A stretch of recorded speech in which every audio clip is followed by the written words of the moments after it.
The term propaganda comes from the Roman Catholic Church's Congregation de Propaganda Fidei. Formed in 1622, the organization's mission was to counter the Protestant Reformation and to propagate the faith among non-Christians. By the 20th century, using the idea of propagating the faith expanded beyond just a religious context to describing secular persuasive communication. Initially thought of as being value neutral, propaganda took on a pejorative meaning in the post-World War I era. Its use by the U.S. government to influence the American population to support entering World War I, and by the Germans against the Allies, combined to taint the meaning of propaganda as something that is inherently sinister. According to Edward Bernays, a founder of the public relations industry, he needed to change the name of his propaganda marketing enterprise to that of a public relations council. But what is propaganda exactly? Developing a widely accepted notion of what propaganda is has been elusive.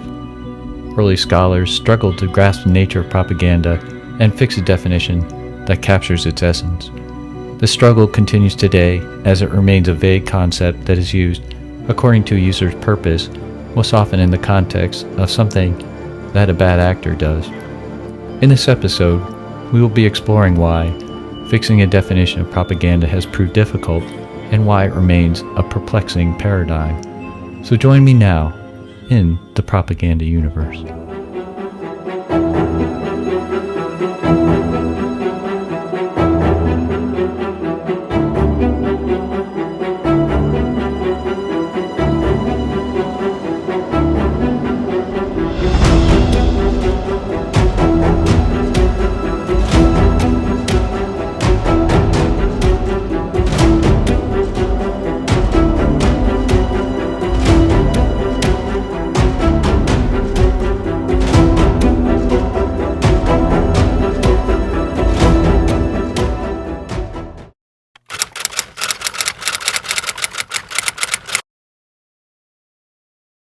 Historically, a viable definition of propaganda that captures the idea of what is meant by the term has been a difficult proposition. It has become ritualistic to begin a definition with a statement recognizing how difficult it is to do so. Early on, a social psychologist, Leonard Dube, in 1935, noted the definition of propaganda had, quote, acquired almost as many connotations as there are authors who have dared formulate definitions. In 1943, Edgar Henderson, in his Toward a Definition of Propaganda, referred to it as an elusive phenomenon and wrote that the abundance of definitions was widely different and often antagonistic, and when placed under the scrutiny of logical criticism, these definitions were still unsatisfactory. More recently, in 2013, Paul Baines and Nicholas O'Shaughnessy noted the considerable definitional fog surrounding propaganda and asserted that it is still not well defined and often misunderstood. Why has it been difficult? French philosopher and sociologist and author of one of the most authoritative books on propaganda, Jacques Ellul, provided some reasons why propaganda has been difficult to define. One reason he cites is the value-laden lens through which propaganda is viewed, which prevents the conduct of objective study.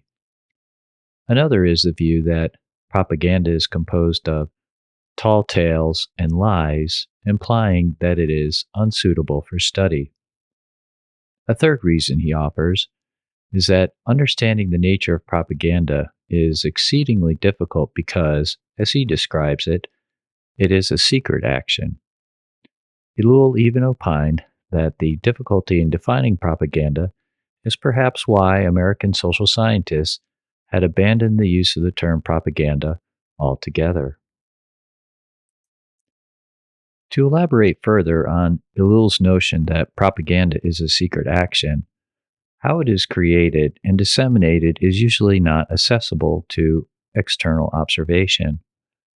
How the Soviet Union, the Russian Federation, and China, for example, run their propaganda operations is not open to public scrutiny, and its methods are closely held secret.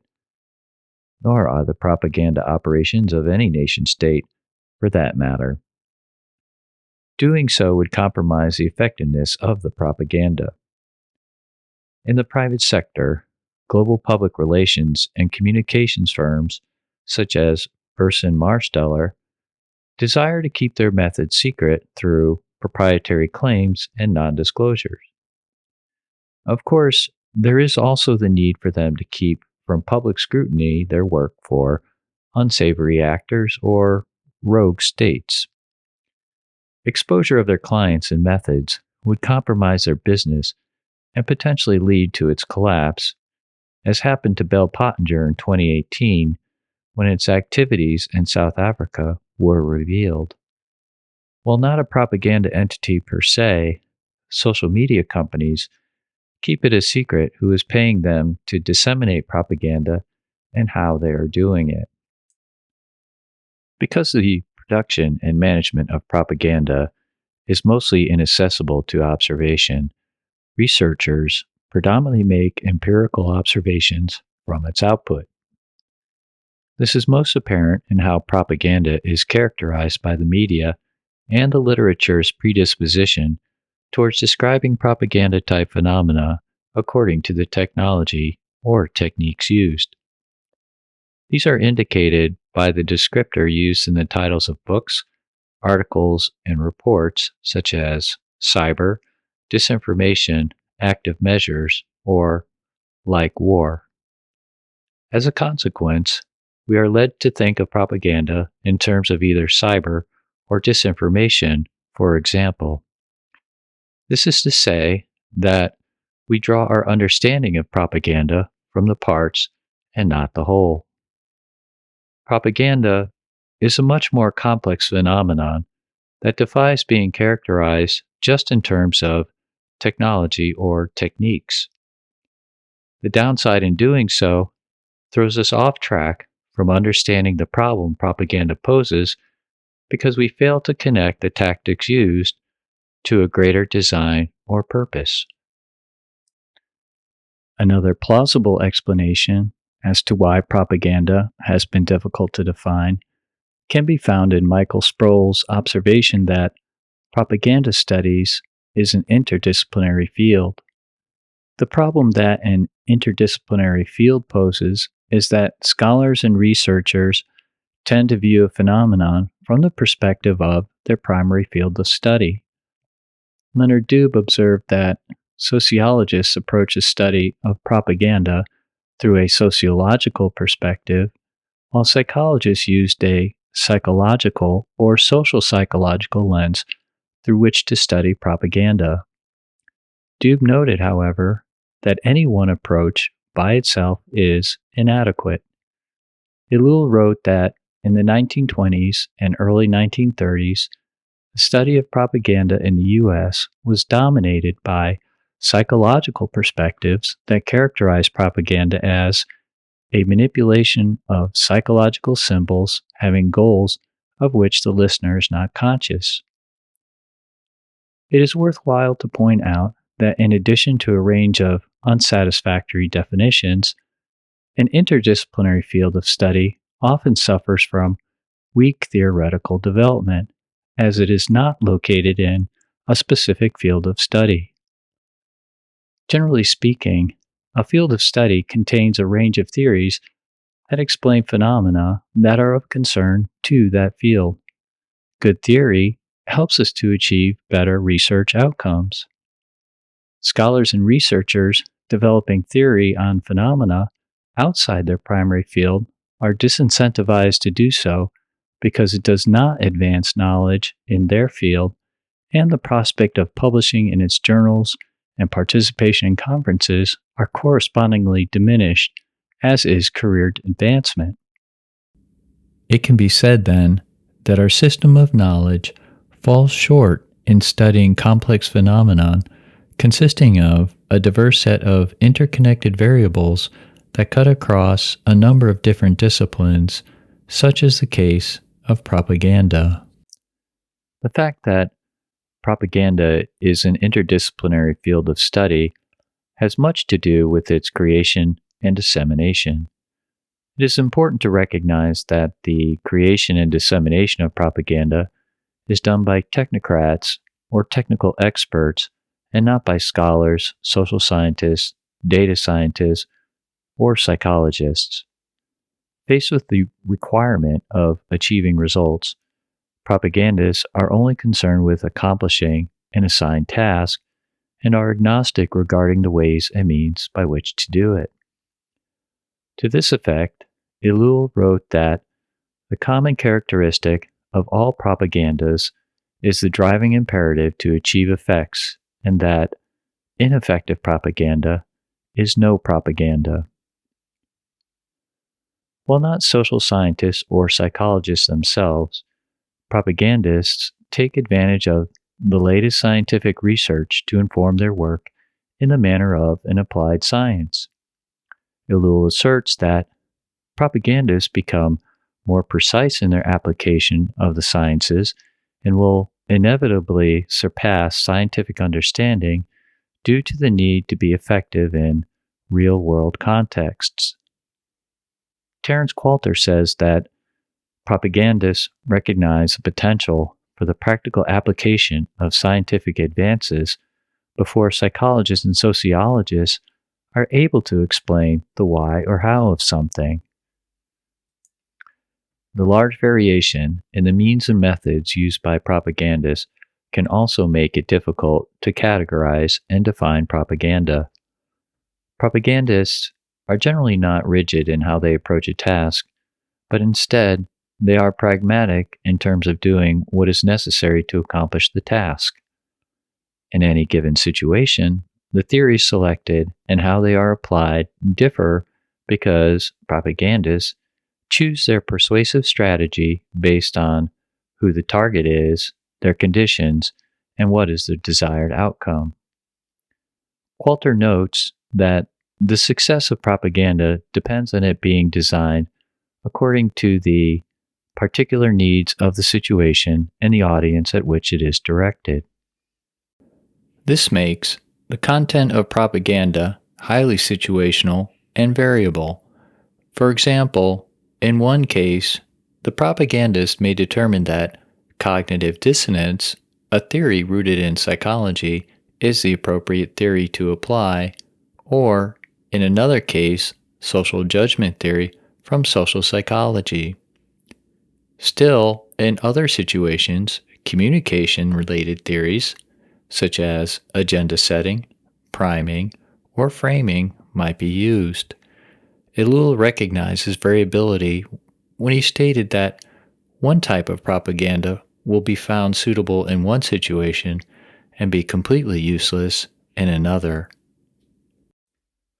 To an external observer, this would prove a challenge in making generalizable claims, especially if the range of theories available in a researcher's primary field cannot provide sufficient explanatory value. It might be the case where the observable data could be explained by theories from another but unfamiliar field. For example, a sociologist unfamiliar with communication theories might develop a distinct subfield of study on the same phenomenon without regard or engagement to existing communication theory. This could partially explain the development of different frameworks, terms, and concepts that are used to examine the same phenomenon. Unfortunately, this also gives the impression that we are encountering something new and novel when it might be the case of an old phenomenon for which there is already a body of research. This is the situation with propaganda, for which there exists over 100 years of scholarly work. Another explanation as to why propaganda has been a difficult concept to grasp can be attributed to the lack of an established field of study, as alluded to earlier. This at least was the case until relatively recently. Because propaganda achieves its purpose through an act of communication, it logically follows that the study of propaganda is located in the communications field of study. However, when the modern form of propaganda emerged during World War I and began to attract scholarly attention, communication studies, as a distinct field, did not exist and only began to take shape in the post World War II era. As a consequence, the study of propaganda was conducted by social scientists such as Harold Lasswell and psychologists like Leonard Dube, making it a one-off area of study not belonging to any established field. While propaganda is ill-defined, there is common understanding of its meaning to the extent that it means something pejorative, as it is most often used to negatively frame an opponent's communication. An underlying assumption is that everyone knows that propaganda is bad, and by casting an opponent's communication as propaganda, this gives sufficient cause to disregard it, and no further elaboration is needed. On the other hand, friendly communication is described in terms of public affairs, public relations, or strategic communications, for example. A common attitude in this regard finds expression in statements such as, "We do strategic communications, they do propaganda." In actuality, however, it is a battle between rival propagandists, with both sides attempting to promote their themes and messages while undermining the credibility and effectiveness of the other guy's propaganda. So why does it matter that we do not have a widely accepted definition of propaganda? Well, because propaganda is ill-defined, this complicates its study and keeps us from having a clear understanding as to how it functions. Lacking a clear understanding prevents us from determining what we should do about its negative consequences, both as individuals and as a society. Well, I hope you've enjoyed today's episode and that you'll join me in the next episode where we will be conducting a survey of how propaganda has been defined. Until then, thank you so much for joining me in Propaganda Universe. If you'd like to download and listen to a podcast version of this channel's videos, they are available through most of the podcast directories, such as on Apple, Spotify, and Amazon Music. Or you can visit either the Propaganda Universe's Buzzsprout page or main website through the links located in the video description. And remember to like, subscribe, and share this video. If you find value in the content, please consider joining Propaganda Universe's Patreon community of supporters or making a contribution through PayPal in the links also found in the description. Again, many thanks.